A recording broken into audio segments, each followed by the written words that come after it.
It's almost summertime, and for so many evangelical children, that means Vacation Bible School, also known as V.B.S.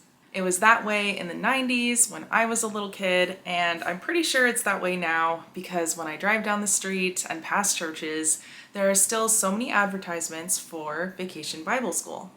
Vacation Bible School is basically a summer camp for kids, but Bible themed and held at a church.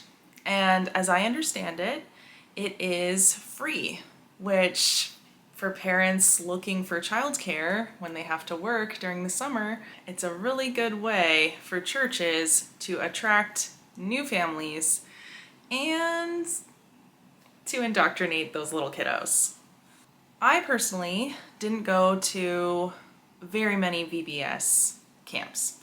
I only went to a few, and I'm actually going to show a video of a performance that I was in when I was 3 years old at the end of one of these V.B.S. weeks. And to be honest, I don't remember it at all.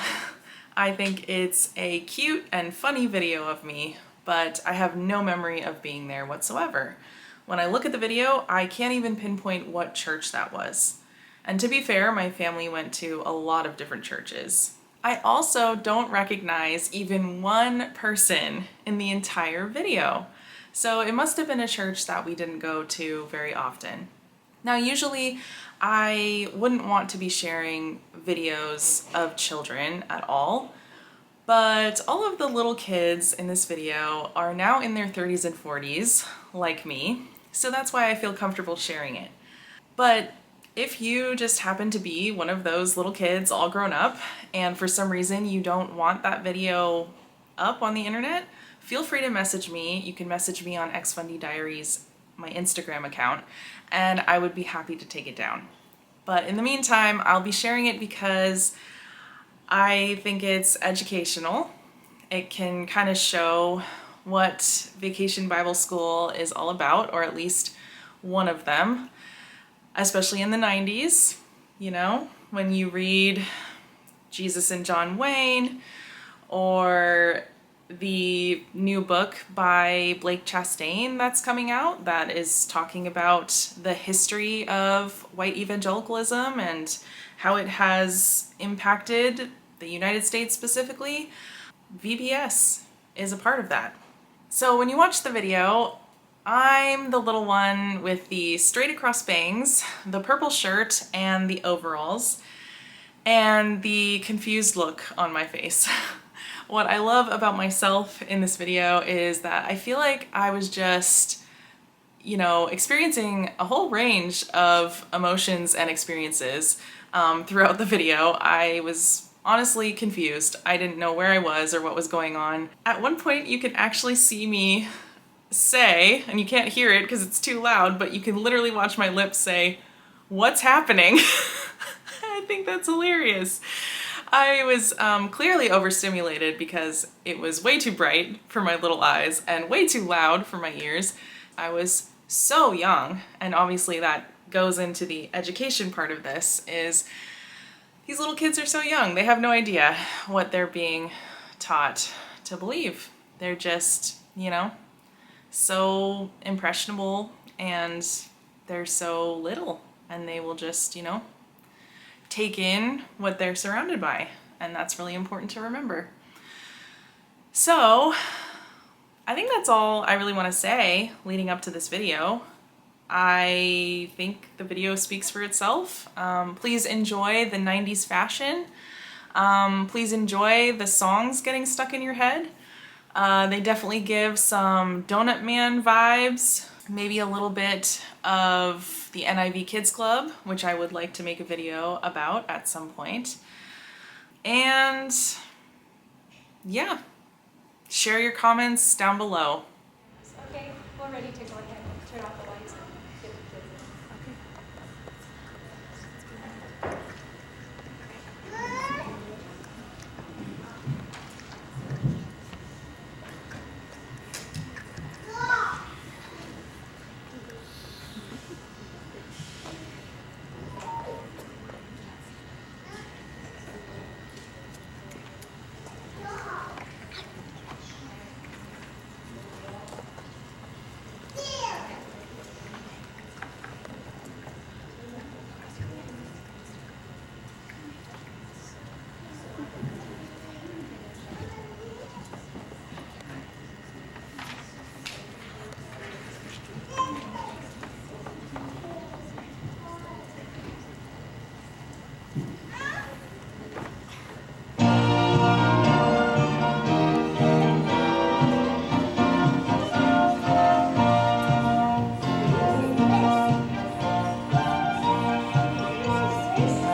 church pew.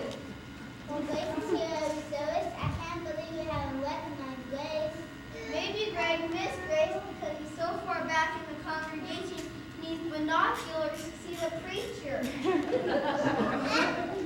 Yes, Grace is just down at the altar. I think people often communicate by this way. Hey, that sounds like Grace now.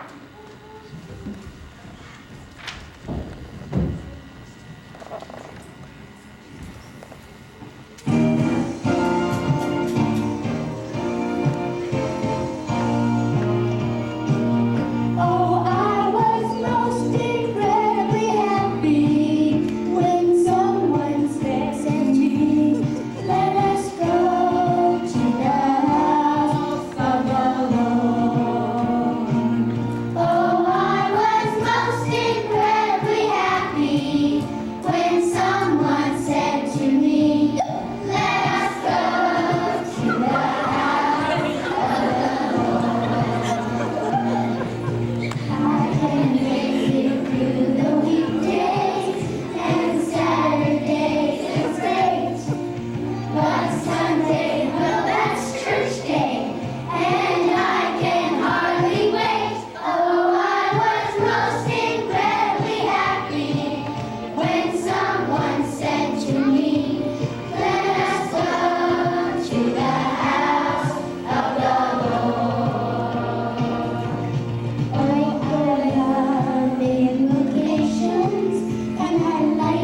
There's nothing in God's plan for you, but that His grace will see you through. Grace is big enough, it's God's love touching you.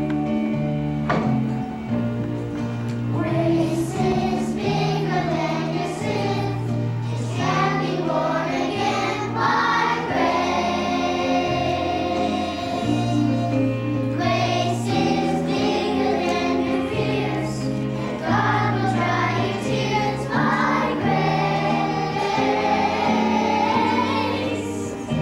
There's nothing in God's plan for you, but that His grace will see you through. Grace is bigger, it's God's love touching you.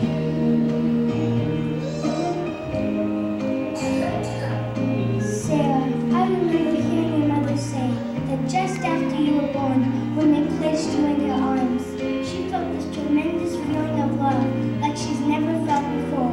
And she took you home, and you had your days mixed up with your nights, and milk mixed up with the ale.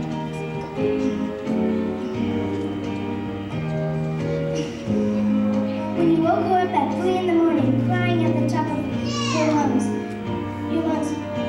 her love for you wasn't something she laid there and felt. Love got up and picked you up. Her love for you wasn't something she laid there and felt. You didn't always stop crying, but you knew that someone was there. But God loves you, Sarah, and His love for you isn't something He sits in heaven and feels. God's love reaches out to you, and when God's love touches your need, we call it grace.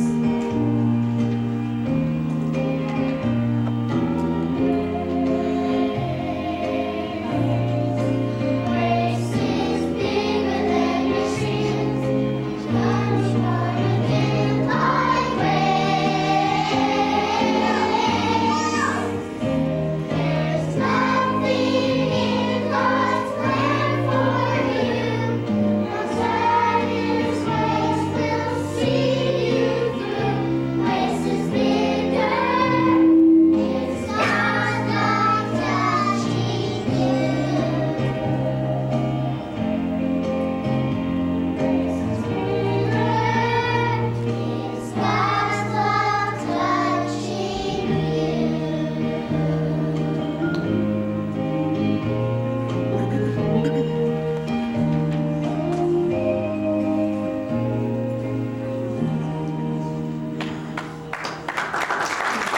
Well, what about when you know all the answers on a math test? Do you say grace then? No. What about when you were swimming or horseback riding? I could have said grace. You see, Andrew, some folks forget food. And not only of food, but every other thing in their life is God's grace. Why our life should be one big thank you.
this one. Come fly with me.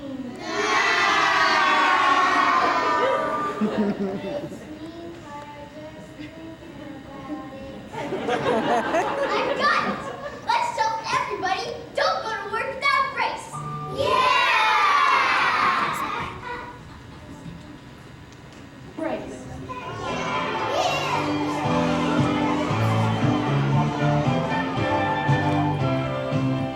When you get up on Monday morning and without any warning, it's raining, come on, there's just one thing you must remember, January through December, don't go to work without grace. But when the load gets heavy, you'll hear grace singing, his yoke is easy all the way along, and when it seems you can't go one step farther, she'll be saying, joy makes us strong when your homework is piled up high and test time is getting nigh until 7 report card puts a frown on your face. Don't wait till you're nearly grown to know that you're not alone and don't go to work without grace. For when the load gets heavy, you'll hear grace singing, his yoke is easy all the way along, and when it seems you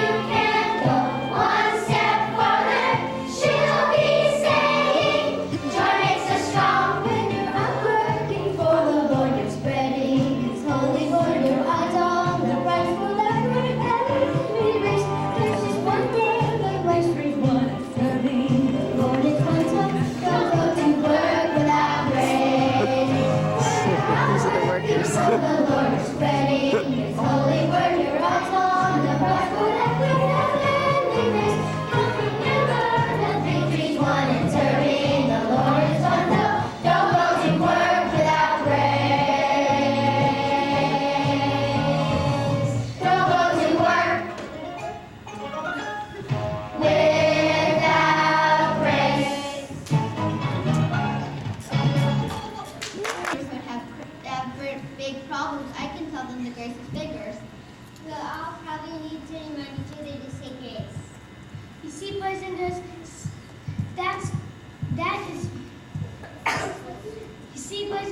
that's what we're supposed to be. Reminders of God's grace. You see God's love touching you and touching others. You find yourself saying, that's grace, and it's amazing.